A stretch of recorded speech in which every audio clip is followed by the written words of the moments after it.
Chulin, page Tzadik, we are 12 lines from the top of the page.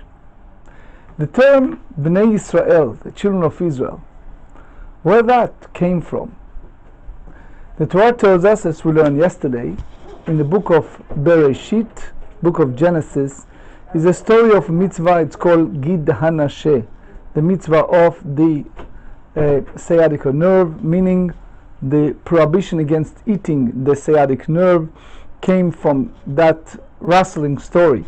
In short, when Jacob left his father-in-law house, and the biblical Jacob was in the middle of the night, an angel of Esau, which again is a lot of interpretation, wrestled with him, and as a result the Torah said al ken, and therefore consequently from that and onward, lo yochlu bnei Israel et gid hanasheh, we are the children of Israel, the descendants of Jacob, forbidden to eat the sciatic nerve. So with that said, the subject of the sciatic nerve we discuss in general in this chapter, but particularly yesterday we talked about different variation of when and how you treated the gid hanasheh, the sciatic nerve, and what you should do while the shochet, the kosher slaughterer, does his job.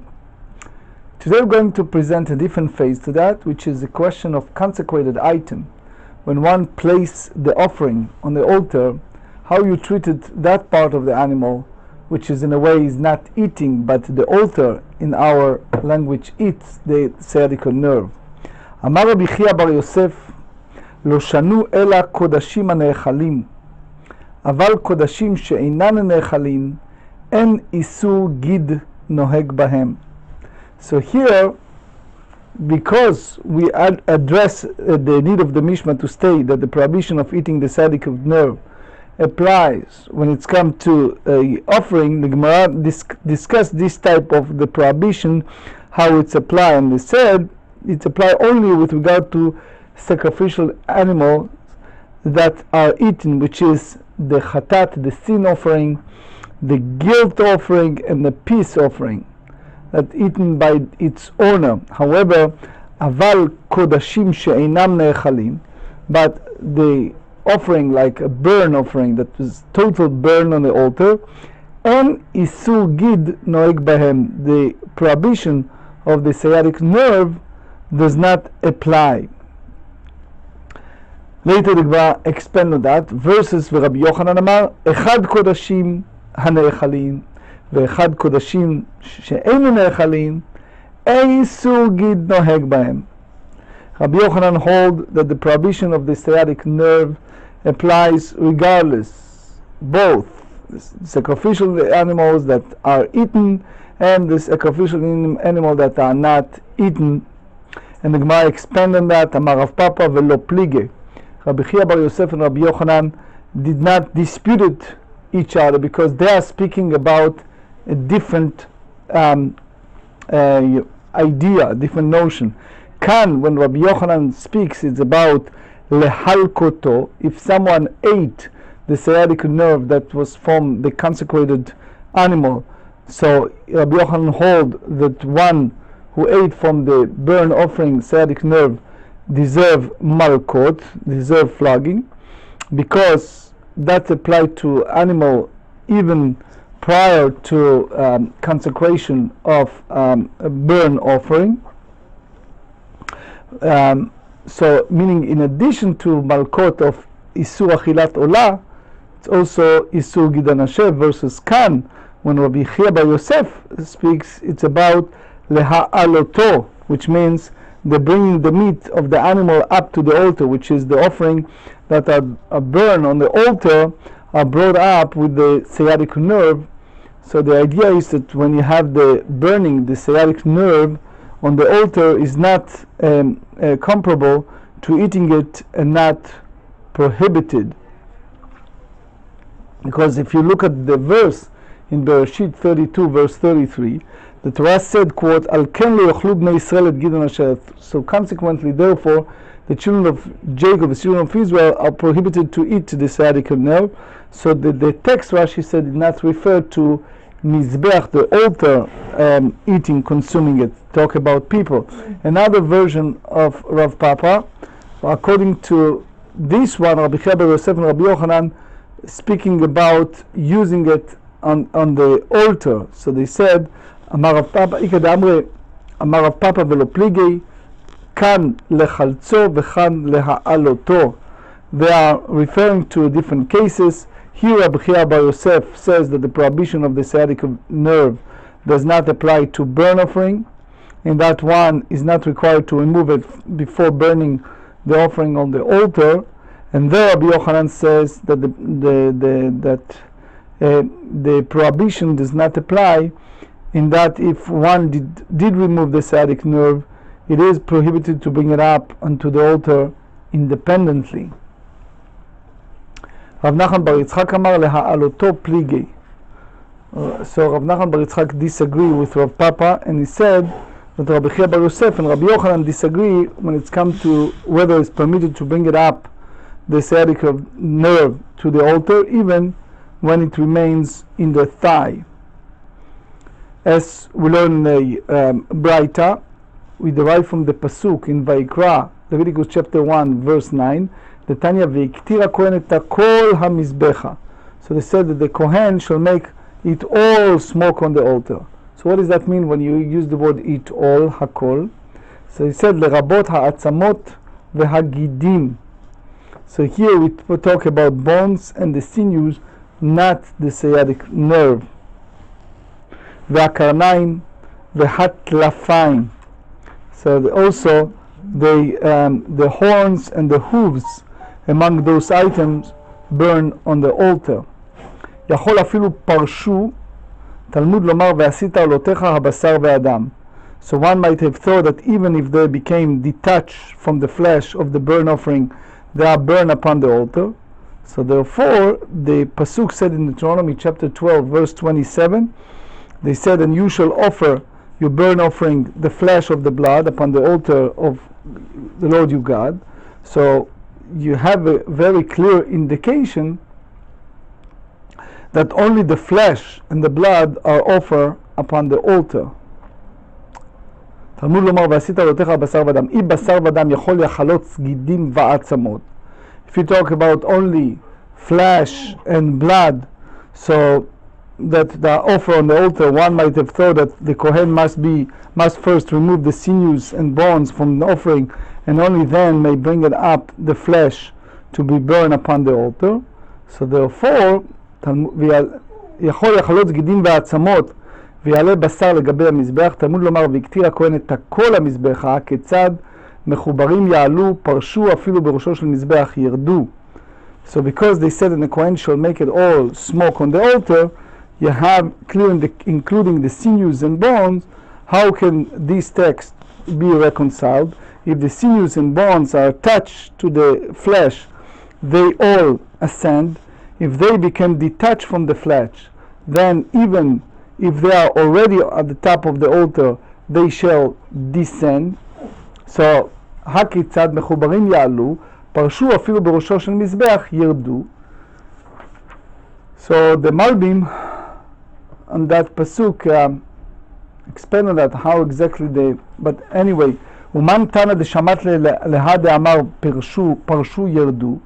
Who is the Tana that teaches that they become detached from the flesh, they shall descend? That Rabbi, that's Rabbi Yehuda Nasi, but the sages disagree with him.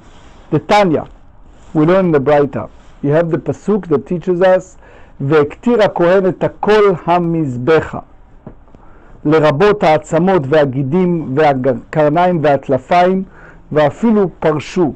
So that's basically to include the bones, the sinews, the horns and the hooves among the items burned on the altar. And the halacha, והמה אני מקיים ועשית עולותיך הבשר והדם. So again, Rabbi hold that when we have this pasuk והקטיר הכהן את הכל, that included all this part, which is the bone, the sinews, the horn and the hooves, even and if they're detached from the flesh of the offering. So now how do I realize the meaning of the pasuk? And the Kohen shall offer the burnt offering, the flesh and the blood upon the altar. How you do it? לרבות העצמות והגיטים והקרניים והטלפיים ואפילו פרשו. והמה מכם ועשית עלותיך הבשר והדם בפוקעין הכיצד. So that's applied to dislodge from the fire. How exactly? So עיקולי בשר אתה מחזיר ואתה מחזיר עיקולי גידים ועצמות. If you have the partially consumed flesh of the burnt offering is dislodged from the altar, you return it to the fire, but you do not return the partially consumed sinews and bones that become dislodged. רבי יהודה הנשיא said, רבי אומר, כתוב אחד אומר והקטיר הכהן את הכל ריבה, וכתוב אחד אומר ועשית עלותיך בשר ודם מעט. So because you have one pasuk that speaks about sinews and bones, so that includes sinews and bones. The pasuk said, and the Kohen shall make it all smoke on the altar, so that's basically including the sinews and bones. And then you have another pasuk that have the mi'ut, they have the exclusion. They use the term, and you shall offer your burnt offering, the flesh and the blood, which you have here exclusion, any part other than the flesh and the blood. So you have, in a way, discrepancy in the text. How do you reconcile? Hakesad mechubarim ya'lu. So if the sinews and bones were attached to the flesh, they shall ascend. Parshu afilu berusho shel mizbeach yerdu. If they became detached from the flesh, then even if they are already on the top of the altar, they shall descend. So the Chidushei Aran, as well as the Ritva and the Ramban, said it's just the way the Derech HaBraita to bring it. Tosfot have a different way of understanding, but anyway, V'Rabanan. So the sages hold that regards to sinews and bones that are mechubarim, that are detached, lo itzrich kra lerabuyei. You do not have a necessary the pasuk, the verse, to include the obligation to bring them up to the altar, which means it's very lucid that they must be brought up. How? Mide dehave arosha shel olah, just as it is in the halacha that the head of a burnt offering, which contains many bones, is brought up. Because if you go by Leviticus 1 verse 8, they said, וערכו בני אהרון הכהנים את הנתחים, את הראש ואת הפדר על העשים אשר על האש אשר על המזבח, which means that it's total burn, the head, when it's total complete. Otherwise it doesn't call Rosh. You see Rosh in Zvachim 85b that hold that. כי צריך קרא. So why do you need the pasuk, the verse, for the sinews and bones become detached? Lefarshu. So if they detach, the verse issues this phrase "it all," which means they uses this inclusive phrase "it all." It is to include sinews and bones that become detached. And now we expand on the Rebbe's view. But Rabbi Yehuda Nasi holds that with regard to sinews and bones that are attached, mechubarim deheitera, that they are attached to the flesh, that are permitted to be eaten. Tzadik Amud Bet, page 90b, lo itztrich kra lerabuyei. You don't need another pasuk that is also come on the mizbeach, on the altar. Ki itzrich kra legid anashe bimchubar. When the verse was necessary, it was for the sciatic nerve that is still attached to the flesh. So when you have the hakol it all, it teaches that if the sciatic nerve is attached to the flesh, it is brought up to the altar. V'Rabanan. So how the sages respond to that? Because they said in one lamb of the flock out of 200, from the well-water pastures of Israel, mimashke Israel, which means min hamutar Israel, which is permitted to Jewish people for consumption, because the sciatic nerve, as we all know, it's not permitted for consumption, so therefore it may not be sacrificed on the altar. So when you have the term hakol, it all is understood to include sinews and bone, even if they have become detached from the flesh. The Rabbi, so how according to Rabbi Dr. let's hold that sinews, that the sciatic nerve can be offered on the altar, brought on the altar. Mida dehava achelev vedam. So it's just as it's permitted to offer forbidden fat and blood upon the altar, even they are forbidden for consumption. So he said the same applies here. V'Rabanan, and how the sages respond to that? So they said mitzvatan bechach shani. So they said that their mitzvah is to be offered on the altar in this way, whereas the Torah never mandate the sacrifice of the sciatic nerve upon the altar. So according to Rabbi Nachman bar Yitzchak, Rabbi Chia bar Yosef agrees with Rabbi Dr. that the sciatic nerve is offered upon the altar together with the rest of the animal, whereas Rabbi Yochanan hold, in accordance to the view of the sages, that the sciatic nerve is not offered upon the altar. So now we talk about disputation among the Amoraim when it's come to offering of Gid Anasheh, when it's a burn offering. Amar Rav Huna, Gid Anasheh shel Ola, Cholzo latapuach. So Rav Huna said the sciatic nerve of the burn offering is not placed upon the altar with the rest of the animal, rather one removes it and places it on the circular mound of ashes in the center of the altar.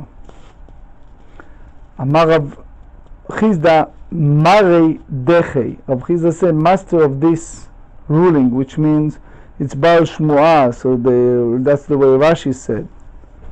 So the Tiferet Yaakov and others said it because he wasn't present. He was surprised at how a great person like Rav Huna said such a thing. Niktiv al ken lo yochal hamizbeach et Gid Anasheh. If you zoom in the pasuk, they said that the altar will not eat the sciatic nerve. For sure not. What they said, al ken lo yochlu bnei Yisrael Gid Anasheh ktiv. They said that this is therefore the children of Israel are not they are forbidden to eat the sciatic nerve. So what's the reason why you don't take the sciatic nerve on the altar? The Shar HaMelech Hilchot Ma'achalot Asurot chapter 8 expand on that, how exactly we understand the Gid Anasheh from the pasuk when it's come to the altar. Rav Huna mimashke Israel min hamutar Israel, whichever it's permitted to Jewish people, since the sciatic nerve is not permitted for consumption, it may be not allowed to sacrifice on the altar. מי טבעי גיד הנשה של שלמים מכבדו לעמה ושל עולה מעלהו.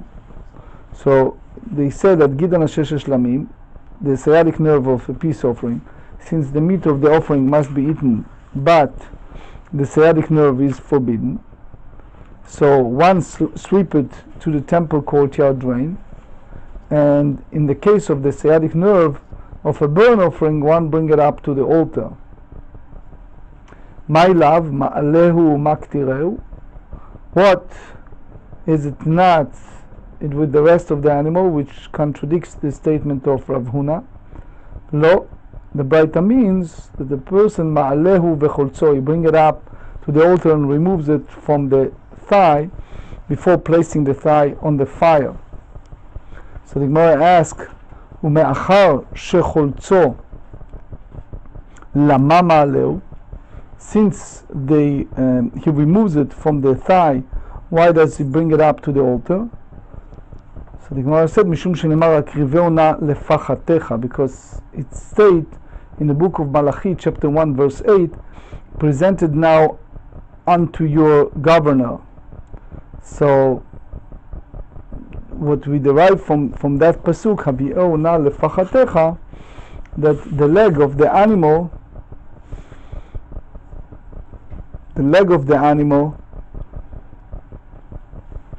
must be brought up the altar while it is a whole, and the sciatic nerve must be removed on the top of the altar.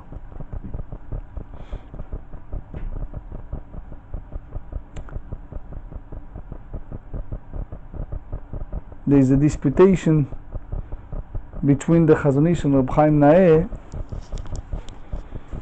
What is the exact value of in our time in Zmanenu when it's come to kur? תנא כבתי דרבונה גידן אשר שלמים מכבדו לעמה ושולח חולצו לתפוח. They said that the sciatic nerve of peace offering, one swept it into the temple courtyard drain, and with the burn offering it removes it and places it in the circular mount of ashes in the center of the altar. So תנא תם, תפוח היה באמצע המזבח, פעמים עליו כ-300 קור, אמרה בגוזמה.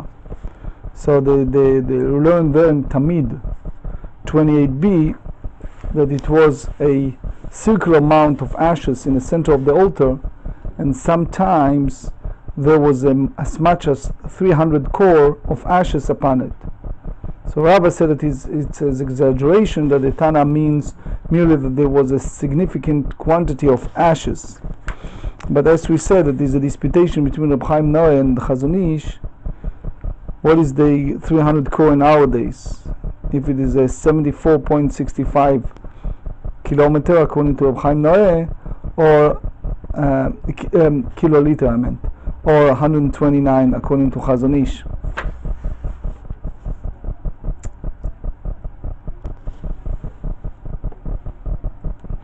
The Rashbam in Pesachim 119 say that the number 300 is always in the Shas a language of exaggeration, so that means. But soon you see the Vilna Gaon, how he calculated it. We're planning to talk about it soon.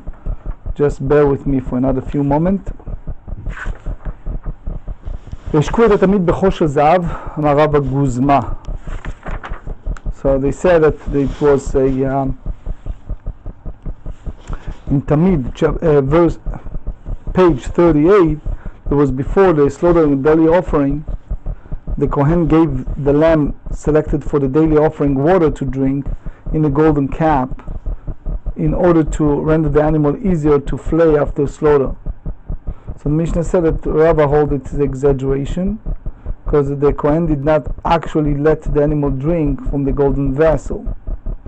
Marabi dibra Torah l'shon havai, dibru neviim l'shon havai, dibru chamim l'shon havai, dibru chamim l'shon havai da amaran.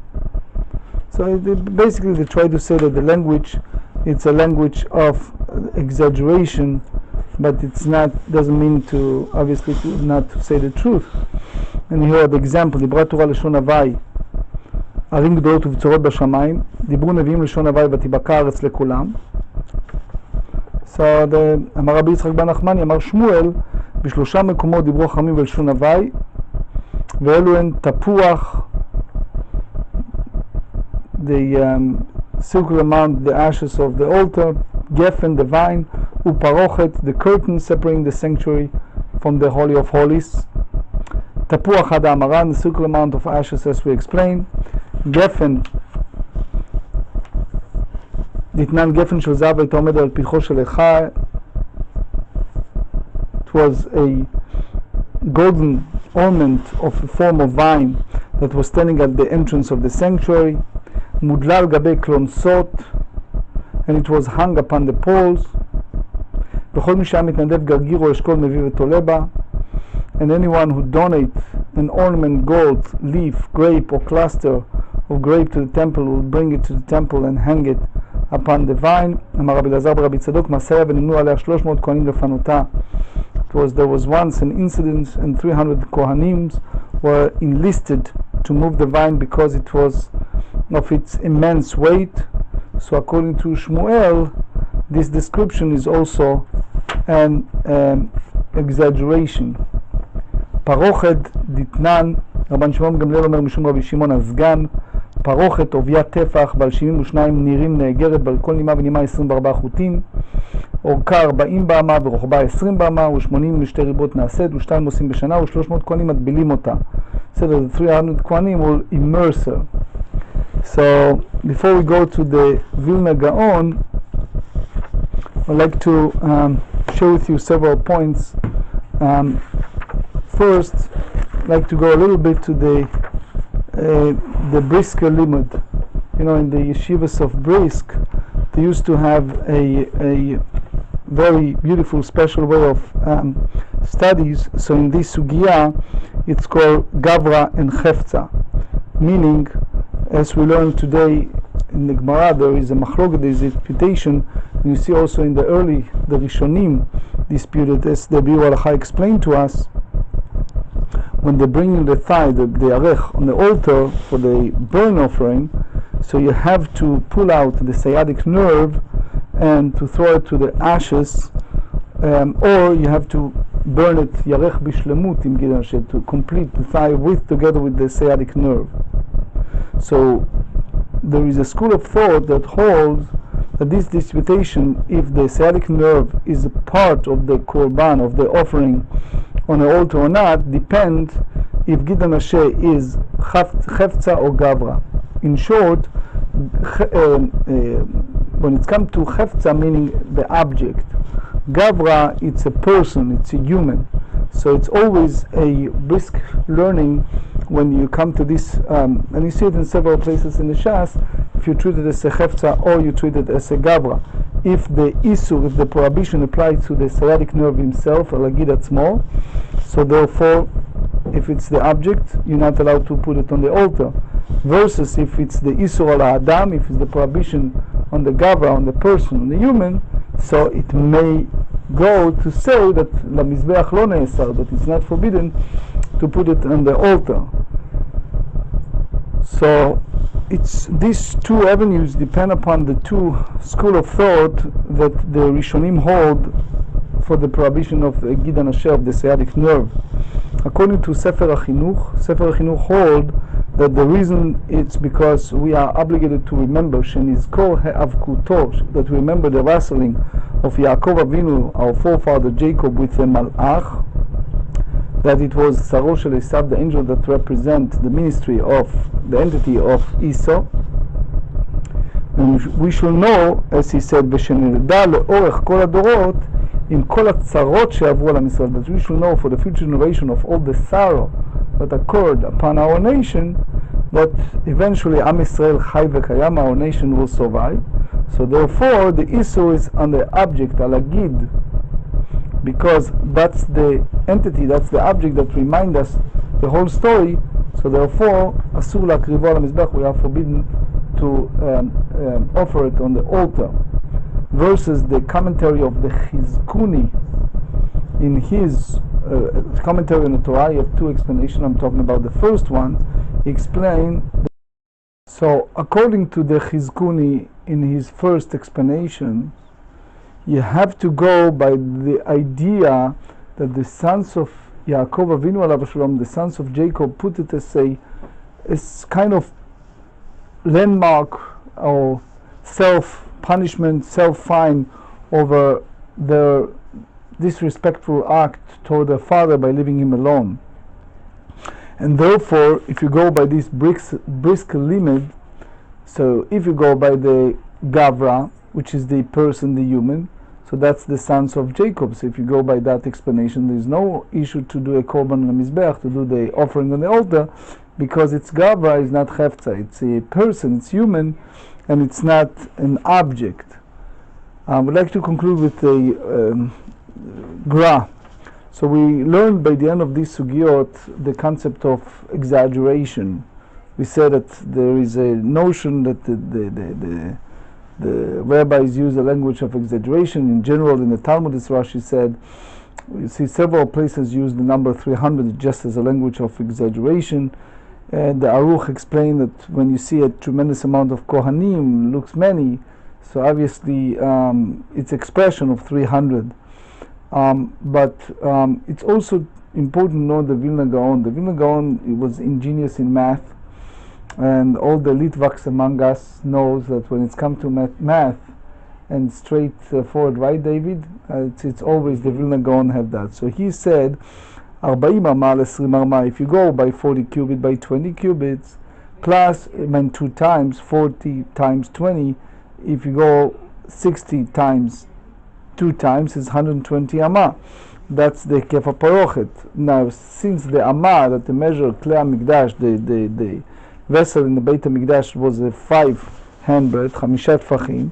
So if you accumulate 120 times 5, it's a 600 tfachim. So you need to have 300 kohanim to use both hands.